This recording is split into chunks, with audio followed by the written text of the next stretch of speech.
Ya. Ya. Maka demikian juga yang terjadi dalam sakramen tobat. Ya. Dia mempergunakan para imam untuk memberikan dan menyatakan belas kasihannya kepada kita lewat sakramen tobat dan pendamaian. Jadi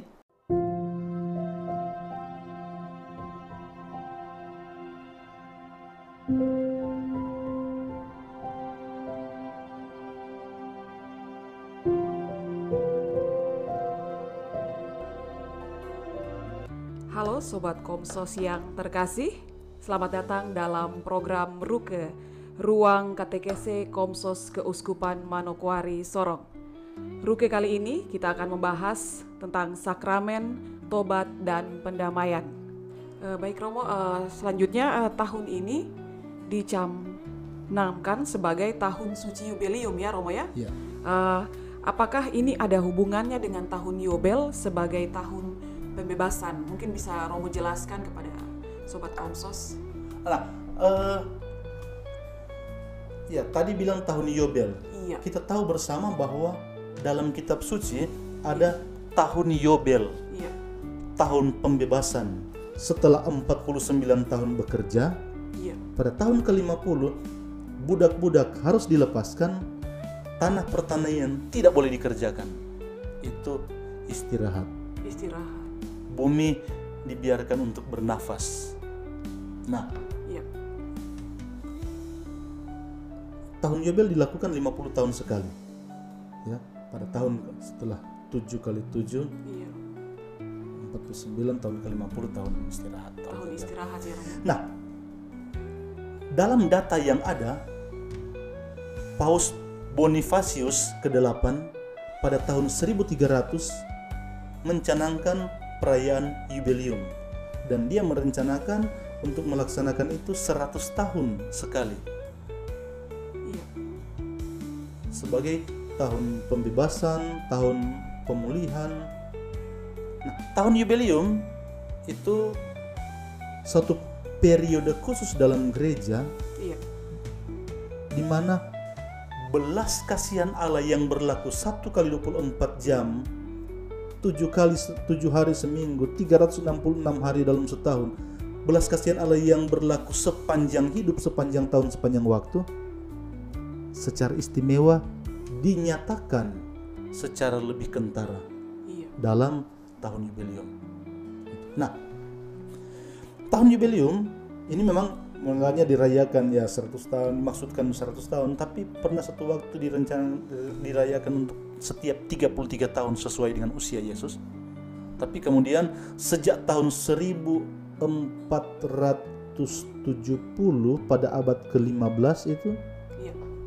gereja merayakan Yubelium 25 tahun sekali. Dimaksudkan supaya apa?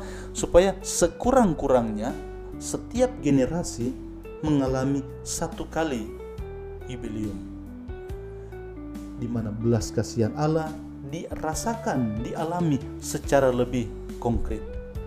Nah, ini memang ada hubungannya dengan tradisi pintu suci atau Porta Sancta. Porta Sancta. Ya, di mana orang yang melewati pintu suci Iya. mengalami bahwa Kristuslah pintu yang terbuka itu, dan akulah jalan dan kebenaran kehidupan. Tidak ada orang sampai kepada Bapa kalau tidak melalui aku. Sabda Tuhan. Ya, jadi tahun Yubelium menjadi tahun pemulihan, tahun pembebasan. Ibarat budak-budak dilepaskan, hutang-hutang dihapuskan, belas kasihan Allah ditampakkan secara lebih nyata. Tahun ini tahun suci Yubelium, tahun 2025. Yubelium berikut nanti tunggu lagi 25 tahun lagi depan. 25 tahun depan 2050. ya. 2050 ya Romo ya. Ya. Iya. Ya memang tahun suci Yubelium sebagai tahun pelepasan, tahun pembebasan, tahun belas kasihan Allah dinyatakan secara lebih nyata, itu menjadi sangat konkret lewat tradisi pintu suci, ya, atau Porta Sancta. Iya. Di mana orang yang melewati pintu suci dengan doa-doa khusus, belas kasihan dan sinar kasih ilahi memancar, mengalir deras, Iya. dan supaya kehidupan orang yang melewati pintu suci, hidupnya ditebus dan kebajikan-kebajikan ilahi, kebajikan-kebajikan Kristiani tinggal tetap dalam diri orang-orang ini. Nah itu ritual, harapan dan doa-doa. Ya. Iya. Tapi pada intinya Iya. Allah yang berbelas kasih, Allah yang bermurah hati, dialami secara lebih nyata, dialami secara lebih konkret lewat tahun jubileum ini. Karena orang dihapuskan dari siksa dosa, dari akibat-akibat dari perbuatan-perbuatan dosanya. Baik. Ya, ibarat musim diskon. Iya. Kita tahu kalau pergi ke Saga, pergi ke Ramayana, pergi ke Toko-toko yang besar ya, ya, Romo. diskon bukan tanggal 1 sampai tanggal 3, bukan 1 Januari sampai 31 Desember itu diskon. Itu menjelang Ramadan, menjelang Idul Fitri, ya, Romo, menjelang liburan sekolah, menjelang Natal. Di lain dari itu harga normal. Harga normal. Iya, Romo. Ya, begitu juga belas kasihan Allah dinyatakan secara lebih nyata dalam waktu-waktu khusus ini. Tidak semua waktu sama nilainya. Tidak sama nilainya ya, Romo ya. Hari doa saja hari Minggu. Bukan setiap, memang semua hari adalah hari doa, tapi tidak semua hari sama nilainya. Bukan setiap hari itu Natal. Iya. Bukan setiap waktu itu Paskah. Iya, Romo. Ulang tahun juga begitu toh? Iya. Ulang tahun juga hanya pada saat tertentu, Hanya pada bukan saat setiap tertentu, hari. Bukan setiap hari ulang tahun, benar sekali, Romo. Baik. Iya, baik, Romo. Baik, Romo, selanjutnya mungkin bisa dijelaskan untuk kepada kita semua Sobat Komsos yang ada di rumah maupun yang menonton ini ya, podcast ini, mohon penjelasannya apabila ada imam yang berdosa tetapi kita harus mengaku dosa kepada imam tersebut. Mohon penjelasan dari Romo, kira-kira seperti apa? Bukan ada imam yang berdosa, imam pun adalah manusia berdosa. Iya. Ya. Tapi kenapa kita perlu kita mengaku dosa harus kepada imam? Iya. Jadi begini, kuasa untuk mengampuni dosa diberikan oleh Yesus kepada para rasul dengan Petrus sebagai ketua kelas, sebagai kepala atas para rasul. Nah, para rasul ini, jabatan rasuli ini diteruskan secara terus-menerus dan tak terputuskan dalam diri para uskup dengan paus sebagai kepala. Jadi kuasa pengampunan dosa ada pada mereka. Sebagai pengganti para rasul, uskuplah yang memegang kuasa untuk para uskuplah di seluruh dunia yang menjadi pemegang kuasa untuk pengampunan dosa. Karena Yesus memberikan kepada para rasul. Nah, tugas-tugas para uskup ini sebagian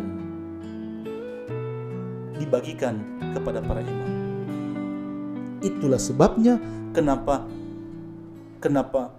pengakuan dosa itu kepada imam. Iya. Ya. Gitu. Memang benar bahwa dalam Injil Markus bab 2 dikatakan bahwa hanya Allah lah yang boleh mengampuni dosa. Iya. Betul. Tapi dalam Injil Matius bab 16 dikatakan juga di situ bahwa Yesus melimpahkan wewenang kepada Petrus untuk mengampuni dosa. Dan Injil Yohanes bab 20 di situ dikatakan bahwa Yesus memberikan kepada para rasul kuasa untuk mengampuni dosa. Semua itu biblis, ada dalam kitab suci. Ya. Ada dalam kitab suci ya, Romo? Ya, betul. Dan imam-imam mendapatkan kuasa itu lewat pengajaran gereja. Kita bisa lihat misalnya dalam Katekismus Gereja Katolik nomor 1441-42. Iya. Dalam Katekismus Gereja Katolik 1441-1442 di nomor-nomor tersebut dikatakan bahwa Yesus Putra Allah melaksanakan kuasa ilahi untuk mengampuni dosa. Dan Yesus juga yang mempercayakan pelaksanaan kuasa absolusi ini kepada jabatan apostolik. Ya. Yang bertindak atas nama Kristus. Dan melalui dia pula Allah sendiri menasihati dan memohon, berilah dirimu didamaikan dengan Allah. Jadi semua pendasaran biblis yang disebutkan tadi dalam Injil Matius, dalam Injil Markus, dalam Injil Lukas, Injil Yohanes, Allah yang mengampuni dosa, Yesus yang memberikan kuasa kepada Petrus, Yesus memberikan kuasa kepada para rasul, semua itu ada dalam kitab suci.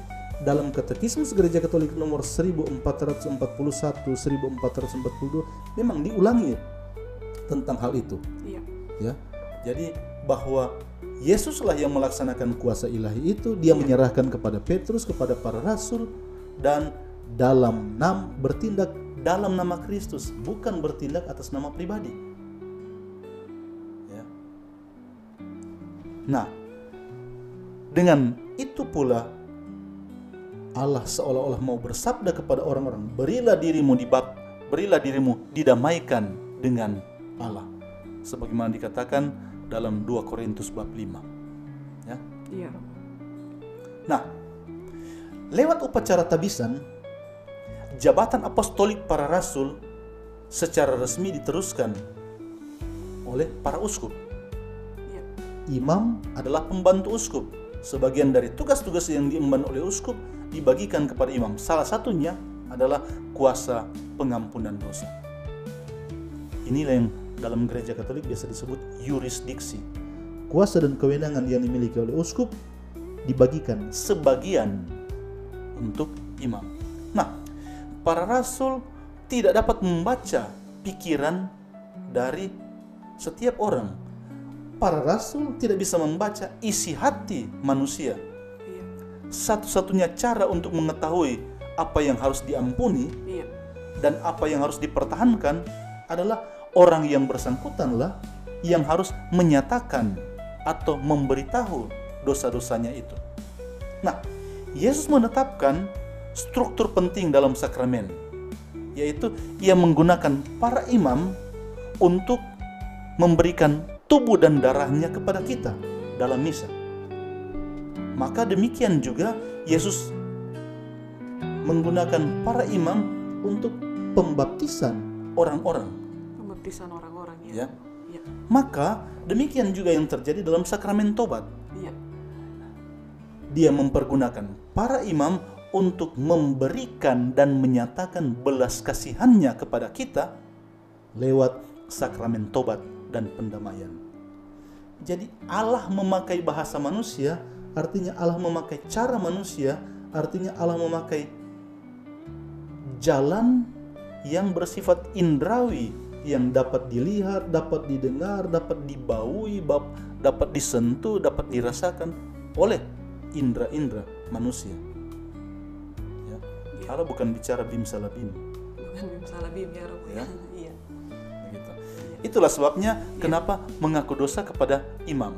Dan harus diingat bahwa imam bertindak bukan atas nama dirinya sendiri, tetapi berdasarkan kuasa yang diberikan kepadanya. Anda ada yang pegawai, Anda tahu, seorang kepala daerah, seorang kepala daerah yang dinyatakan koruptor, yang disangkakan koruptor. Kalau dia buat SK, Anda diangkat menjadi PNS, SK itu berlaku atau tidak? Ya berlaku meskipun dia koruptor, berdosa. Berdosa ya. Iya. Tapi karena dia bertindak bukan atas nama dirinya sendiri. Sekarang saya bilang, coba Siska aku bikin SK pengangkatan PNS, berlaku atau tidak? Tidak berlaku karena Anda tidak punya kuasa untuk itu. Tidak punya kuasa, benar.